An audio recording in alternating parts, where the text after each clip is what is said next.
Olá pessoal, sejam bem-vindos à parte 2, onde irei falar sobre Default Function Arguments. No JavaScript, ao trabalhar com funções, por exemplo, vou criar uma função simples de multiplicação. Ela vai receber dois parâmetros e realizar a multiplicação de um pelo outro. Ao trabalhar com funções, era comum a gente lidar com diversos tipos de cenário. Vou testar aqui para ver se a minha função está funcionando corretamente. Então, 5 vezes 5, retorno esperado é 25. Aqui funcionando corretamente. Ao trabalhar com funções, era comum lidar com cenários atípicos envolvendo parâmetros dessa função. Por exemplo, e se eu me esquecesse de passar um parâmetro aqui, o segundo parâmetro? Qual seria o comportamento dessa função? Ela retornou um not a number. Por que isso aconteceu? Porque ao tentar multiplicar um número por um tipo undefined, quando você não passa um parâmetro para uma função, o valor dele é undefined. Na verdade, ele é um undefined. Então, ao multiplicar um número por um undefined, o JavaScript retorna um not a number porque não é possível realizar essa operação. Antigamente, era comum ver o desenvolvedor recorrer. Então, caso ele quisesse que, quando alguém omitisse, esquecesse de enviar o segundo parâmetro, o valor dele fosse 1, o desenvolvedor recorrer ao operador lógico OR. Então, fazendo isso, eu tenho um comportamento esperado, porque com o operador lógico, ele vai verificar se o valor do lado esquerdo é um valor verdadeiro. Se não for, ele vai atribuir o valor 1 aqui para o meu parâmetro. Então, com isso, eu conseguia garantir, porque o undefined não é um valor verdadeiro, que o valor, quando viesse undefined, o valor do meu segundo parâmetro fosse 1. Mas e se por um acaso eu quisesse multiplicar por 0? Eu continuaria tendo o mesmo resultado. Por que isso aconteceu? Ao invés de multiplicar 5 por 0, ao realizar essa validação aqui com o operador lógico, o 0 é convertido para um false, porque o 0 é um valor falso no JavaScript. Sendo assim, essa expressão aqui retorna o valor do lado direito, que é o valor 1. Sendo assim, o valor 1 foi atribuído ao segundo parâmetro, e aí a gente acaba tendo um comportamento atípico na nossa função de multiplicação. Então, o desenvolvedor, ao se deparar com esse problema, ele poderia recorrer a validações de tipo. Então, verificaria o tipo do segundo parâmetro. Se for undefined, o mesmo atribuiria o valor de 1. Caso contrário, mantém o valor que a pessoa enviar. Com isso, o comportamento seria como esperado. Então, eu poderia colocar outro valor aqui, iria funcionar. E se eu omitir, também vai funcionar. Porém, isso é verboso. Claro que existem outras formas de fazer. Então, eu poderia ter feito com um if.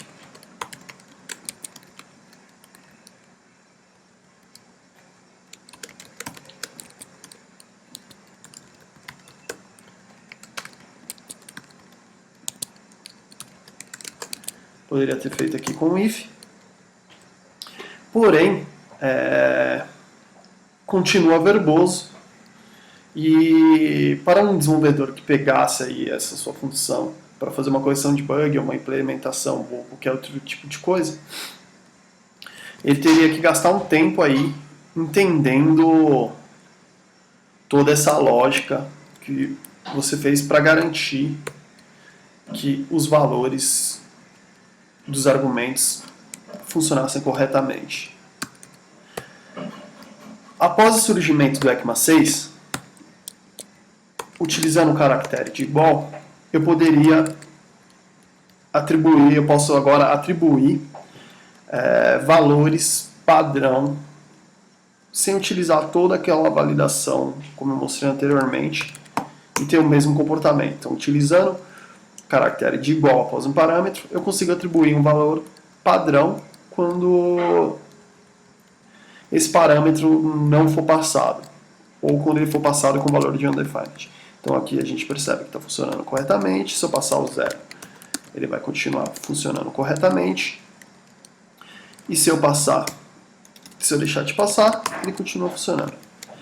Então ele tem um comportamento exatamente igual à validação que a gente fez. Então eu poderia, se eu passar um undefined aqui, ele vai atribuir também o valor de 1. Então ele verifica se o tipo é undefined. Então dessa forma eu consigo escrever de uma maneira enxuta e atribuir valores padrão aí à minha função quando alguém deixar de passar um valor aí por algum parâmetro. E isso funciona com todos os parâmetros. Então, se eu deixar de passar o primeiro, ele atribui o valor aqui de 2. Uma outra característica interessante é o poder referenciar outros parâmetros aqui. Então eu posso dizer que o argumento B aqui será igual ao A quando eu deixar de passar esse valor. Então, se a gente observar aqui o resultado, ele ficou com o valor de 5, porque ele está referenciando ao primeiro parâmetro. Uma coisa que devemos ficar atentos nesse caso é que a ordem aqui é importante. Então, eu não posso fazer o contrário, referenciar um valor que venha depois aqui na minha lista de argumentos. Então, se por um acaso eu fizesse isso,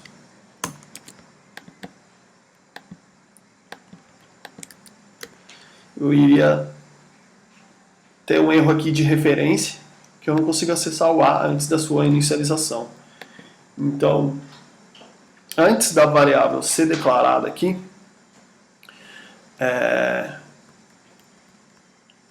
eu não posso referenciar. Então,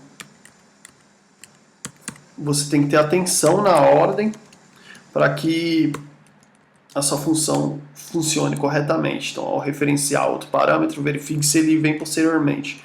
Porque antes, se você referenciar antes, o parâmetro ainda não vai estar definido, e com isso você vai ter esse erro aí de referência.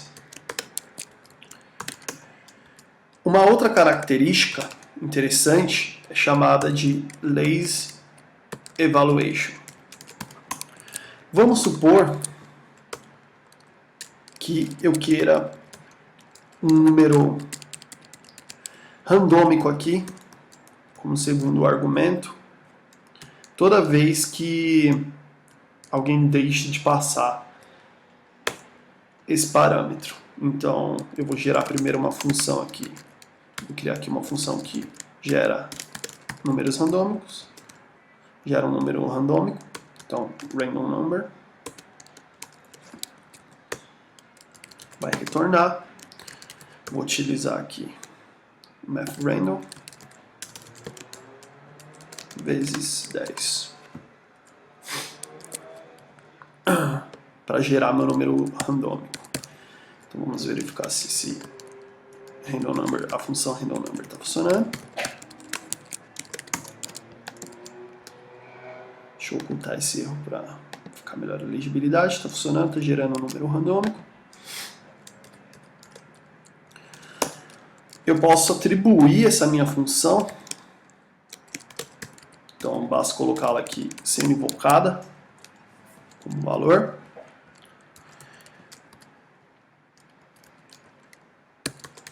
E toda vez que eu deixar de passar um valor para minha função, ela vai invocar outra função e fazer a multiplicação. E aí uma das dúvidas que eu tive quando eu vi esse lazy evaluation a primeira vez é: essa função ela é invocada uma vez e esse valor, toda vez que a função for executada, vai ser o mesmo, ou ela é invocada toda vez que alguém deixa de passar esse parâmetro? Então vou colocar um console log aqui para efeito de ilustração. Então, generating a random number.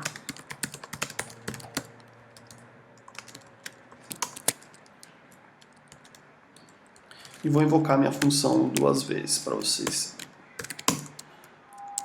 observarem esse comportamento. Se vocês perceberem, o console log foi disparado duas vezes.